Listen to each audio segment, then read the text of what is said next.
Hey everybody, this is Kat and there's Ken. I'm at Casey's Racing Rescue in the Cycle Barn. Kenji, you've had a bunch of questions on this Suzuki 79 tank that you restored. It looks pretty nice. Did you use some sort of paint on that, or how did you get that to look so good? Oh no, actually there's no paint involved, and I'll be happy to let you know how I did it. I know there's a lot of people have been wondering about that. And to get you from a tank that looks like that to something like this is really only about a day's work.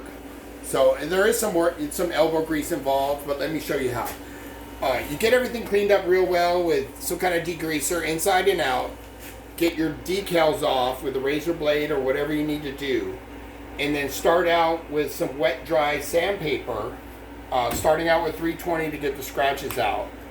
And constantly washing everything down with some water and just a little bit of Dawn soap. A couple drops in each tube of this, and you'll be filling that up a lot, but you know, it's worth it.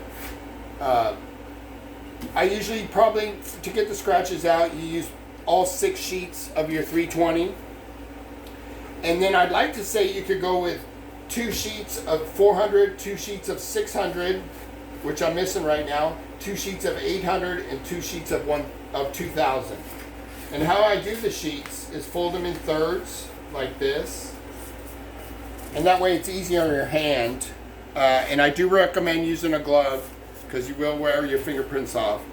And then just keep sanding the tank in all different directions, especially the nooks and crannies, and constantly washing everything clean with your Dawn soap. And then when you're done, it's actually clean it off real good with the hose, inside and out again. And then it's actually like you're painting with a heat gun. So I turn the heat gun on high, and I start from the edges so that way you've got all the borders done. And just keep constantly moving it, and you will see it turn from a Dull. dingy, dull, dry surface to shiny yellow or whatever color your plastic is again. And you can just do that evenly. It's truly like painting with a heat gun. And it gets a little hot, but not too bad. And then when you're all done with that, I like to use Mother's aluminum polish, which really puts a good shine on it. And then, or any kind of car polish will work. And just work that in when you're done, and you will get a shine like this.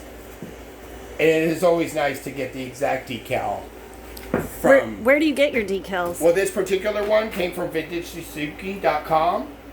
eBay is a good choice as well, but there's nothing like having the factory decal on the bike, and it turned out great. How long does it take you to do a tank that was pretty oxidized? Well, this particular one took me quite a while because I've been busy doing other stuff. But if you are focused on it, you can do it in a day, no problem.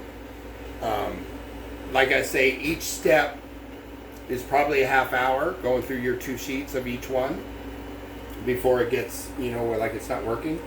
So easily 6 to 8 hours, you'll be done. And it'll look great. Maybe you can do another video with that older Suzuki tank. I sure will. And I do have some photos of the timeline of this tank. But I would really, yes, that sounds like a great idea. We'll do it for that one. Great. Thanks, Kenji.